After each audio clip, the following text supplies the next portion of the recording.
Coucou tout le monde, comment ça va bien? Ouais, ouais, non, là, Genre quelqu'un va me répondre maintenant tout de suite. Ouais, non, pas du tout. Ouais, vous pouvez répondre en commentaire, c'est une vraie question du coup.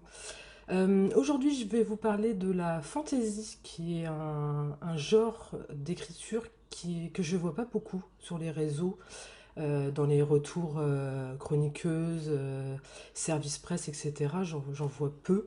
Alors après, c'est peut-être moi qui cherche mal, mais j'en vois très peu. Et du coup, c'est un style qui me plaît énormément. Ça n'a pas toujours été le cas. Je pensais pas aimer. C'est ma petite sœur qui m'a fait découvrir avec Pierre Bottreau et la trilogie Elana qui normalement débute par la trilogie et Willan. Et je suis tombée amoureuse du genre. Bon, le maître y est pour beaucoup, parce que Pierre Bottreau est le maître français, pour moi en tout cas, de la fantaisie. Donc je suis tombée dedans avec lui. J'ai fait suivre par le Seigneur des Anneaux. Alors, mauvais choix en termes de lecture pour commencer, parce que ben, maintenant je suis un peu devenue, comment dire ça poliment, Euh, chiante. Mais vraiment chiante. Je suis désolée pour les auteurs qui écrivent de la fantaisie, je deviens exigeante quand je lis de la fantaisie. Bon, l'avantage c'est que au moins quand ça me plaît, bah, ça me plaît, hein, faut le savoir. Mais j'avoue que les auteurs qui écrivent de la fantaisie, bah putain. Ah pardon, oui, Geneviève, je surveille mon langage. J'ai été sage dans la première vidéo, vous aurez remarqué quand même que j'ai pas dit de gros mots, que j'ai été très sage, que j'ai pas dit trop de bêtises. Chasser le naturel, il revient au galop, ou comme diraient ma nièce et ma sœur, au bungalow, mais c'est une autre histoire. Oui, donc les auteurs qui écrivent de la fantasy, eh ben chapeau bas, parce que c'est un style particulier à écrire et il faut tout imaginer, tout inventer, le monde, les personnages, les pouvoirs s'il y en a, souvent une fois il y en a dans la fantasy. C'est tout un monde à créer et à faire imaginer au lecteur, ce qui est pour moi compliqué. Je veux dire, moi j'ai écrit du fantastique, je me suis servi du monde d'aujourd'hui, de nos paysages d'aujourd'hui, j'ai fait des recherches sur internet. Avec la fantasy, tu peux pas faire les recherches sur internet puisque il faut que tu inventes tout de A à Z. Les peuples, le monde dans lequel tu vas faire vivre tes peuples et tes personnages, dans lesquels ils vont évoluer.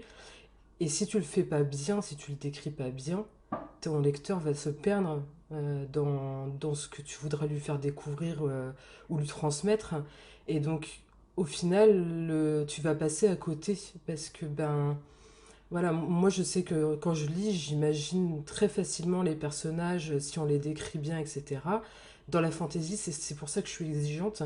C'est-à-dire que j'ai besoin de m'imaginer le monde dans lequel il va évoluer. Et si c'est pas bien décrit, ça va être très compliqué pour moi. Et là, l'auteur dont je vais vous parler aujourd'hui, j'appréhendais de la lire parce que, ben, comme je suis chiante, voilà, et c'est devenu une copine. On m'a demandé de faire une lecture commune, donc j'avais fait une chronique sur ce livre avec ma collectrice Edol pour Nanibet et ses chroniques de Dunia. Bon, là, c'est le tome 1, donc les runes d'Adelaide. Et j'appréhendais énormément parce que bah, moi je reste franche, je chronique pas si je n'aime pas, mais par contre je vais voir l'auteur pour lui dire pourquoi je n'ai pas apprécié son roman. Après il est hors de question de le descendre puisque la lecture c'est très subjectif et du coup je veux pas ne pas donner envie à quelqu'un qui pourrait aimer le livre que moi je n'ai pas apprécié. Là ça n'a pas été le cas. Puisque pour moi, Paris réussi et Haut la main pour Nani, c'est son premier livre. Fantasy en premier roman, bravo madame, parce que moi, bon, moi je me serais jamais tentée, je ne pense pas écrire de la fantaisie un jour, madame n'est pas assez courageuse pour ça, et bah, c'est un sacré boulot, franchement. Alors déjà tu vois cette couverture, ça t'attire l'œil, moi c'est ce qui m'a plu dès le début. Les couvertures sont hyper importantes pour moi, je pense que à force vous le savez, mais j'avoue que cette couverture m'a vraiment vraiment plu. Elle est mystérieuse et en même temps, quand on lit le résumé, on comprend pas mal de choses et surtout quand on lit le livre, on comprend le pourquoi de cette couverture. Donc je vous lis le résumé rapidement. Donc, vous entrez au royaume d'Adelaide, une terre imparfaite où un espoir tenace se mêle à la bienveillance, un équilibre qui pourrait bientôt voler en éclats. Phaelan et Kaylin sont liés par le sang et le courage. Surtout, ils ont une quête commune, découvrir leurs origines. D'où viennent-ils et qui sont-ils vraiment? Quels sont les étranges dons qui les animent, eux et leurs compagnons de route? Une menace plane les guette et met au péril Adelaide. Pourront-ils sauver cet endroit et ceux qui leur sont chers? Sont-ils assez forts et unis pour vaincre l'impensable? Et là, les descriptions ne sont pas lourdes, c'est fluide, suffisamment bien décrit pour qu'on s'imagine le monde que Nani a voulu créer, mais pas trop lourd pour ne pas que ça devienne rébarbatif et surtout que que le lecteur, pardon, puisse se faire sa propre idée, s'imaginer son propre monde aussi, un minimum. Et en plus, ce qu'elle a fait et qui est très très fort et qui m'a plu, c'est ça, les Genesis. Donc ça, c'est une partie du livre qui revient plusieurs fois tout au long. Je n'ai pas encore lu le tome 2, donc je ne peux pas vous dire si ça existe aussi. Nani le mettra en commentaire si elle le souhaite.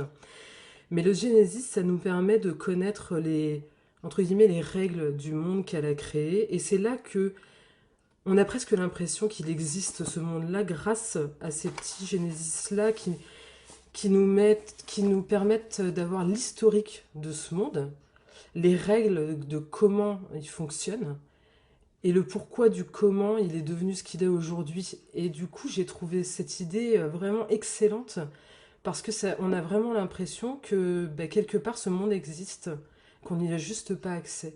Et c'était une idée de génie, vraiment. Franchement, c'est pas une blague, hein, c'est vraiment.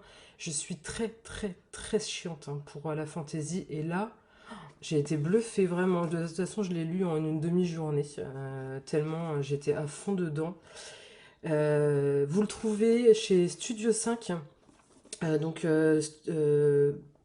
www.studio 5 édition avec un s.com. Vous l'avez aussi sur Amazon.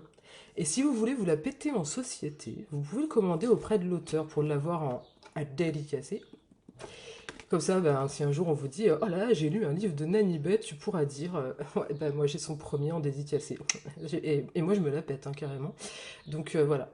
Vous pouvez joindre Nani sur Facebook, c'est Nani Bay, donc son nom est écrit ici. Elle se fera un plaisir de vous répondre, c'est une personne adorable et très ouverte, donc n'hésitez pas à la contacter pour avoir... Le troisième est sorti samedi, hein, donc vous pouvez commander les trois en même temps, il restera plus que le quatrième à commander comme ça. Voilà, je vous fais plein de gros bisous, merci de me suivre. N'hésitez pas, si vous avez des questions, à me contacter également en privé, je vous répondrai, pas de souci. Et n'hésitez pas à vous abonner à ma chaîne YouTube également. Le but étant de faire connaître le maximum possible les auteurs et de faire découvrir des pépites comme celle-ci. Je vous fais des gros bisous, à bientôt!